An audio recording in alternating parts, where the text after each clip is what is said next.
Hello, students, and welcome to class. Today is the second part of our two-part lecture on Jainism. Behind me, you can see the symbol for nonviolence, the hands with the circle and the ahimsa at the center, symbolizing symbolizing using the power of nonviolence to stop cycling in samsara. All right, well, let's continue. And if you have not done so already, please make sure that you've read all of the readings and kind of highlighted the key terms. So I'm going to be using some of those today. All right, as we learned last class, Jainism believes that in our world, 24 bridge builders, those who build a bridge across the ocean of samsara, have come into this world. The 24 teachers are called the Tirthankaras. The last Tirthankara to come in, not the last. So this is a little point of confusion from the discussion boards. The previous Tirthankara that came into our era was Mahavira. It is possible that a future Tirthankara could come into the world. In fact, as we'll see with the Jain notions of time, that's quite possible. So we saw the universe in Hinduism as going through cycles. It goes through cycles of creation, preservation, and destruction. Again, this is Hinduism. The cycles of creation, preservation, and destruction. Creation was the god of Brahma. The preservation was Vishnu, who occasionally manifests in the world as an avatar to save the universe. And then they have the cosmic destroyer of Shiva. Again, this is all part of Hinduism. And you go from an age of light, called the Satya age, and then down to a dark age called the Kali Yuga. So this was Hinduism. Let's take a look at our universe according to Jainism. Jainism views the world kind of like a clock, and it goes through periods of ascending light and then periods of descending darkness. So during the fourth era of descending darkness, a Tirthankara will come into the world. The Tirthankaras don't come in during the periods of ascending light because I guess we don't really need them. But during a period of descending darkness, in the fourth period, the Tirthankaras will emerge. We're currently in this period. This is the second to darkest period in history. Then it goes to 6. So kind of think of it as 1 through 12. Like this is 12 o'clock, this is 6 o'clock. So we're now at the darkest period, or we're about to enter the darkest period. And then we're going to go to a period of ascending light. And then once we get to the height of light, we'll then start to descend into darkness. So darkness and light in circles. During a certain phase of that cycle, that will be an era in which the Tirthankaras will come. That will be the era in which it's possible for us to obtain moksha, and the Tirthankaras will teach this path that leads to moksha. So time in Jainism is cyclical. It goes through periods of progressive happiness and decline, all part of a cycle. So in Jainism, periods are divided into half cycles of 6 periods of progressive happiness and light. Yay, then 6 periods of progressive darkness and decline. But then you go back to the light, then go back to the decline. We are in the 5th stage of progressive decline according to Jainism. There's a darker period that's coming up after this one, and then it goes again to the progressive light. So in the third and fourth stages, when there's neither extreme happiness or extreme unhappiness, this is when you'll see a Tirthankara being born. Okay. So probably around here and here, these are the eras of the Tirthankaras. All right, so who are you? That's a very important question. As we saw with Hinduism, with the Upanishads, with this idea that ultimately we are all part of this one cosmic eternal being called Brahman. And within each of us is this Atman, this ultimate self. Jains don't argue for this eternal Atman, but they do believe in a self, in a soul. And they call that soul Jiva. And we want to know this term. Jiva is the soul in Jainism. So Jiva is all living things have souls, from plants to animals to humans. Then you have a spectrum of souls. You have these perfected beings that have obtained moksha, that have left samsara. These are called kevalans. And that's another key term, a kevalan. You have a realm of gods and goddesses, but the gods and goddesses, according to Jainism, are not perfected beings. They can still die and come back into this, they'll come back in the cycle of birth and death. You have a realm of humans, plants, animals, and hell beings. There is a hell in Jainism, but hell is temporary. No, hell is, unlike some other religions' notions of hell, there is no eternal hell. Being born in a hell is a temporary state until one dies and is reborn somewhere else. So the Jiva in its pure form is marked by four infinitudes: infinite knowledge, infinite perception, infinite bliss, and infinite power. These are the four qualities and characteristics of the soul of all beings in a perfected, purified form. However, the jiva is not perfected for most of us. It's dirty, it's filthy, it's contaminated by karma. So really, Jainism is all about cleansing yourself, taking a shower, bathing, but you're trying to purify the filth of bad, negative karma. And any form of violence to beings who have a soul, this creates really negative karma, really nasty karma that contaminates, paints our soul. Only non-violent religious practices and non-violent lifestyle can purify the soul. So religious practices of body, of speech, and of mind, these are what purify the soul of karma and allow it to arrive at its true form as marked by infinite knowledge, perception, bliss, and power. And again, a purified soul is a kevalan and is liberated from samsara. So a kevalan is free from karma and resides in a heavenly realm as a perfect, omniscient being. So omniscient means knowing everything. And each and every one of us can become a kevalan according to Jainism if we can purify that negative karma that dirties our soul. So here is a depiction of the Jain universe. Let's go. So down here, from top to bottom, at the bottom you have Naraka, an abode of hellish beings. In the middle, you have humans and animals. Then you have a Devaloka. This is the abode of godly beings. And remember, gods in Jainism are mortal. They'll eventually fade away. But at the highest realm, this is where the Kevalans live. And this realm is called Siddhashila.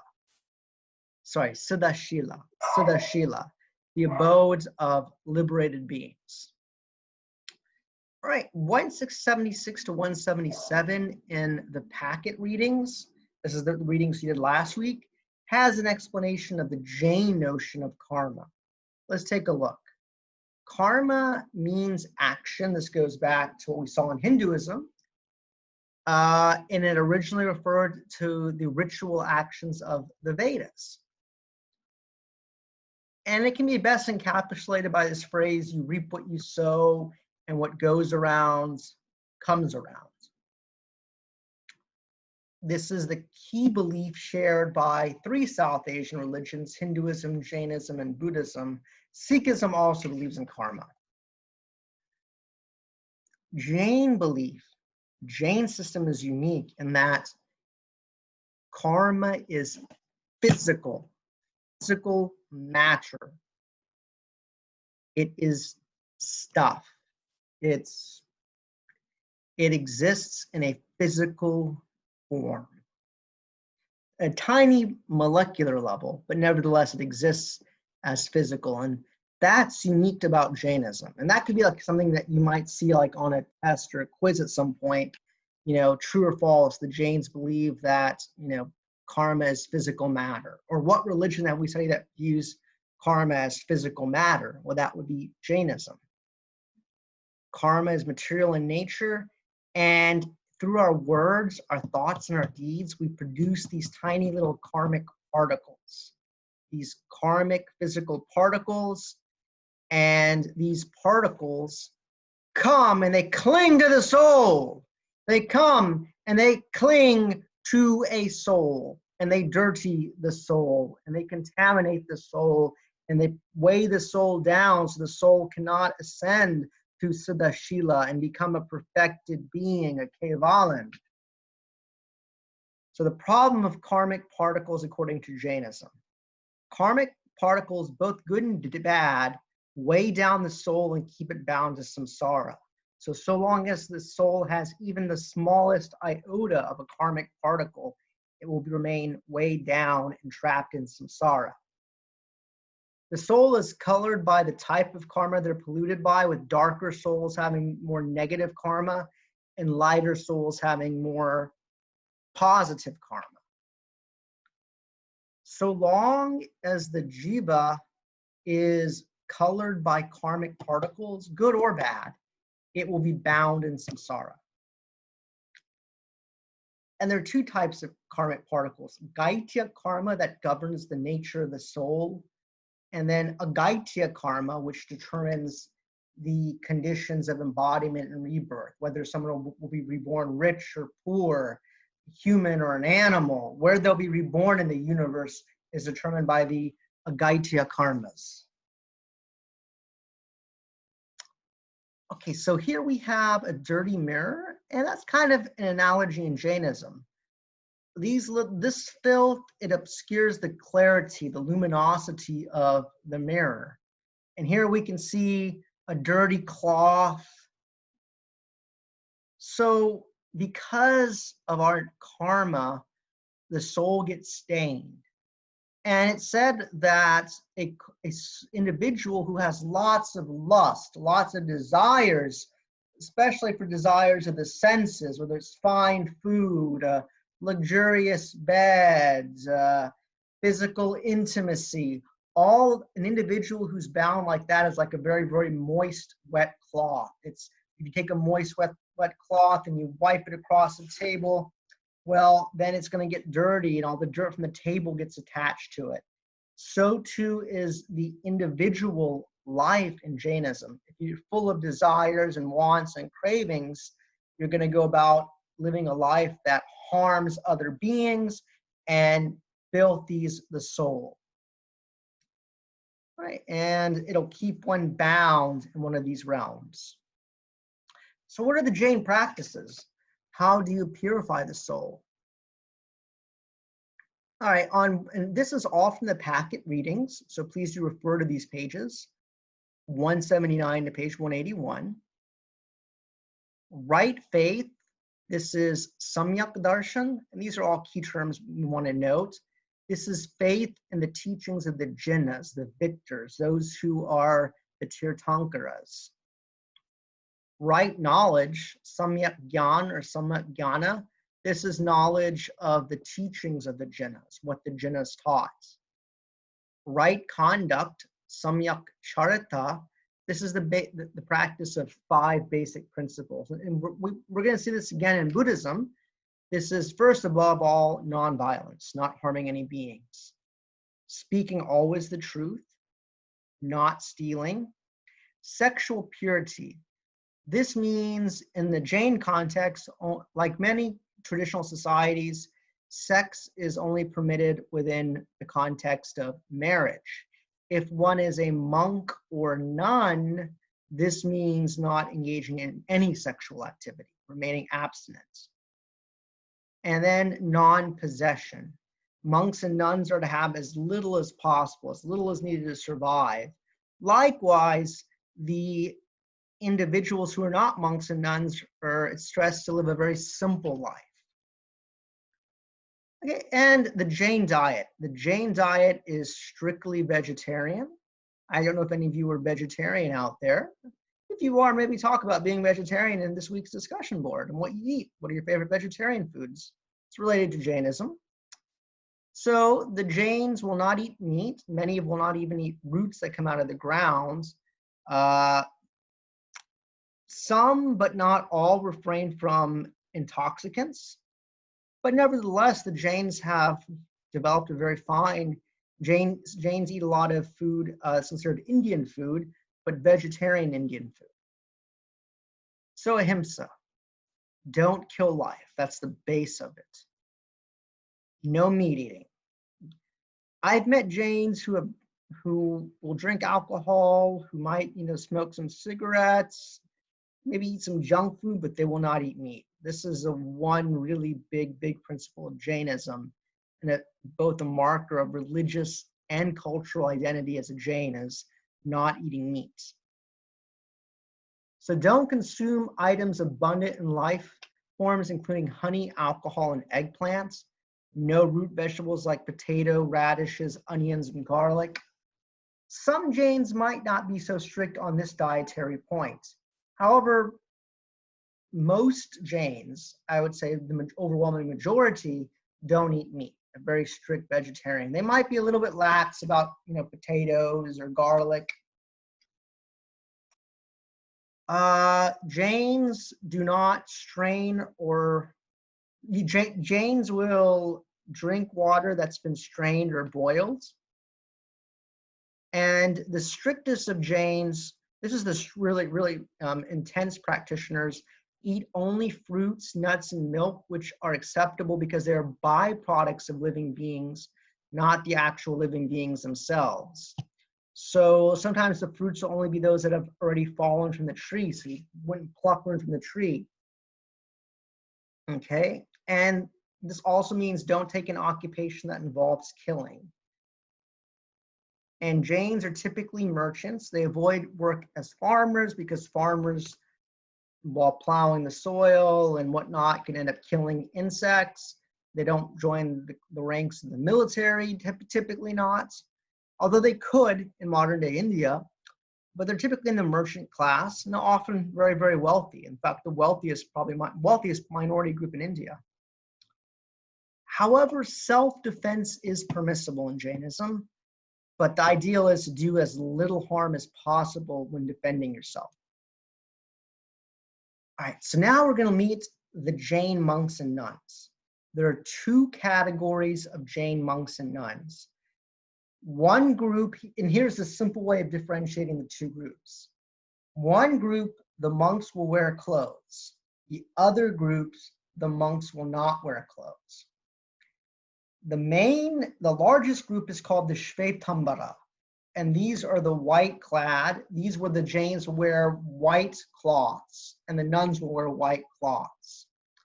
The other group is the Digambara. This is the sky clad. And why are they called the sky clad? Well, that's because they wear the sky. And this is a Jain monk who is nude, but will carry a small broom. As he walks, he'll brush away insects so as not to,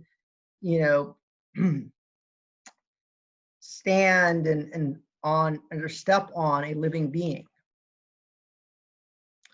The difference between Shvetambara and Digambara, women, the Shvetambara argue that women have equal potential and women can potentially even be a Tirthankara. The Digambara say that a woman must be reborn one more time.